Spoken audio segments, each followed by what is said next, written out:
Hello, నేను మీ బంగారం cooking special vlogs. ఈరోజు మనం సాంబార్ చేసుకుందామా? చెన్నై సాంబార్, ఆంధ్ర సాంబార్.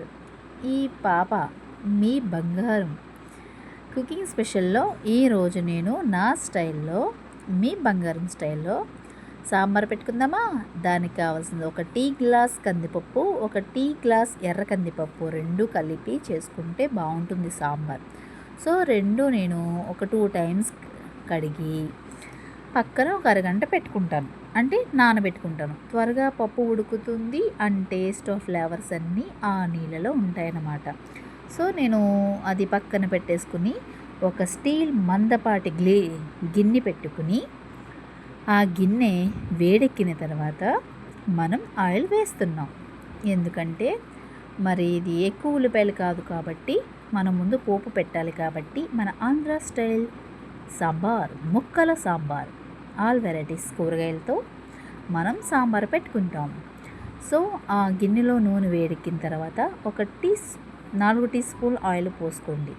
పోసుకుని ఆ ఆయిల్ వేసిన తర్వాత బాగా మరిగిన తర్వాత దాంట్లో 1/2 టీ స్పూన్ జీలకర్ర వేసుకోండి. ఒక 3 ఎండుమిర్చి తుంచి వేయండి, గిల్లి వేయండి.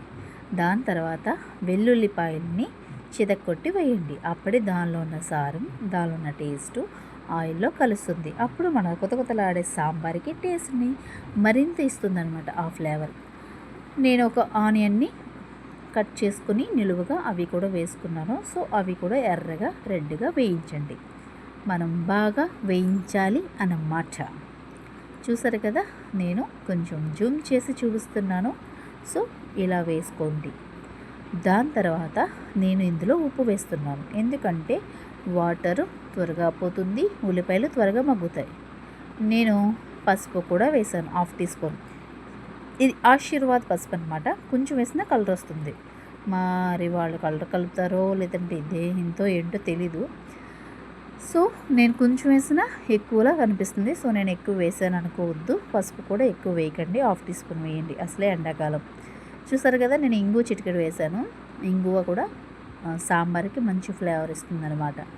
సో ఇవి ఎర్రగా వేగిపోయిన తర్వాత మనం సాంబార్కి మరి ఆలు ముక్కలు అంటే అన్ని రకాలు, మీ దగ్గర వంకాయలు, బెండకాయలు, టమాటాలు, క్యారెట్, బంగాళదుంప, బీట్రూట్, ఇంకా చిలకడ దుంప, ఆనపకాయ ముక్కలు, సొరకాయ ముక్కలు, అన్ని రకాలు వేసుకోవచ్చండి. అన్ని రకాల ముక్కల సాంబార్ అంటారు దీన్నే. హెల్త్ పరంగా చాలా మంచిది. నేను కొంచెం కరివేపాకు, కొత్తిమీర కూడా వేసుకున్నాను. చాలా బాగుంటుంది. ముక్కలతో సహా వేయించండి, ఆ ఫ్లేవర్ టేస్ట్ వస్తుంది.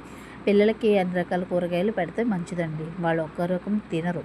సో ఇలా కలిపి మనం సాంబార్లో చేసుకుంటే వాళ్ళు తింటారు.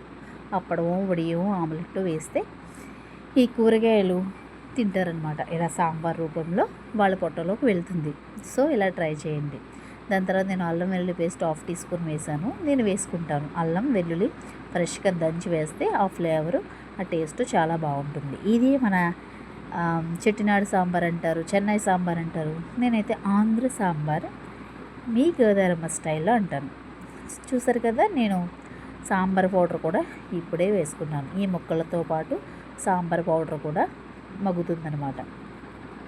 మనం దింపి ముందు కూడా కొంచెం వేసుకుంటే ఆ ఫ్లేవర్, టేస్ట్, కమ్మదనం, ఆ చిక్కదనం, ఆ రుచి అన్నీ వస్తాయన్నమాట. సో నేను బెండకాయ లాస్ట్ని వేస్తాను, ఎందుకంటే ముందు వేస్తే అవి త్వరగా వేగుతాయి, మెత్తగా అయిపోతాయి కాబట్టి నేను లాస్ట్ని వేసుకుంటాను. చింతపండు నిమ్మకాయ అంత సైజుని గోరువెచ్చని నీటిలో కడిగేసి నానబెట్టాను. దాన్ని పిసుక్కుని వేసుకోవాలన్నమాట. ఒక్కో చింతపండు ఒక్కోలా ఉంటుంది. మనం తుక్కు లేకుండా ఇలా చెయ్యి అడ్డు పెట్టుకుని మనం ఇలా వాటర్ ఎక్కువ పోసుకోవాలన్నమాట. ఆ వాటర్లోనే మన ముక్కలన్నీ బాగా ఉడకాలి. మీరు ఇదే కుక్కర్ పెట్టుకుంటే ఒక 2 విజిల్స్లో ఉడికిపోతాయి. ఆపేసేయండి. ఆపేసి మనం ఉడకబెట్టిన పప్పు ఇందులో కలిపేయాలన్నమాట. మనం పక్కన అరగంట పప్పు నానబెట్టుకున్నాం కదా, సో దాన్ని కుక్కర్ వేయండి. ఒక 3 విజిల్ వచ్చిన తర్వాత పక్కన పెట్టండి, నలిపి పక్కన పెట్టుకోండి.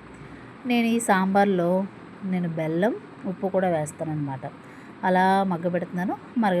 చూస్తారు కదా, మన సాంబార్ ఇప్పుడిప్పుడే కొత్తలాడుతుంది. ఈ టైంలో మనం ముద్దపప్పు వేసేయాలి. ఏదైతే మనం నానబెట్టుకుని ఉడకబెట్టుకుని పక్కన పెట్టుకున్నామో అది కూడా వేసేయాలి. వేసి పప్పు గుత్తితో ఇలా తిప్పుతూ ఉండాలి. మరీ నలపకండి, ముక్కలు నలిగిపోతే. దీంట్లో కాసంత హాఫ్ టీ స్పూన్ లైట్గా కారం వేయండి. కారంలో నేను ఆశీర్వాద్ వాడతాను, అది కలర్ ఎక్కువ ఉంటుంది. సో మీకు రెడ్డిష్లా కనిపిస్తుంది సాంబారు. ఏం కాదు, బాగుంటుంది. ఓకేనా. ఇలాంటప్పుడు కూడా మళ్ళీ కొంచెం సాంబారు పొడి వేసుకోండి, హాఫ్ టీ స్పూన్ పొడి వేసుకుని బాగా తిప్పుతుండండి. గిరగిరగర తిప్పాను, మరి ఆ ముక్క ఉడకాలి కదా. మళ్ళీ ఉప్పు వేసుకోండి. ఉప్పు వేసుకుని మూతెట్టి అలా కొత్త కొత్తలాడనివ్వండి. ఒక సిమ్లోని హైలో అరగంట, సిమ్లో ఒక అరగంట పెట్టుకోండి. సాంబార్ పొడి 2 బెల్లం ముక్కలు వేసుకున్నాను. ఆ కమ్మదనం, ఆ టేస్ట్, ఆ ఫ్లేవర్ చాలా బాగుంటుందండి. మనం ముందే పోపు పెట్టాం కాబట్టి చెన్నై స్టైల్లో. సో మళ్ళీ మనం పోపులు ఏమీ పెట్టాల్సిన అవసరం లేదు. ఇది మరిగితే రెడీ అయిపోయినట్టే. దీన్ని మనం వేడి వేడి అన్నంలో సర్వ్ చేసుకుని ఆమ్లెట్ పక్కన చిప్స్ ఏమైనా ఉంటే అద్దరిపోతుంది. నేను మూత పెట్టాను, మరగబెట్టాను, రెడీ నాకు గుత్తి మసాలా. ఈ కర్రీ కూడా మీకు వీడియో వస్తుంది, తప్పకుండా చూసి చేసుకోండి. Like, share, comment, subscribe. Thanks for watching. చూసారు కదా, వేడి వేడి రైస్లో ముక్కల సాంబార్ వేసుకుని ఒక ముద్ద మసాలా వంకాయ వేసుకుందంటే అద్దరిపోద్ది అనమాట.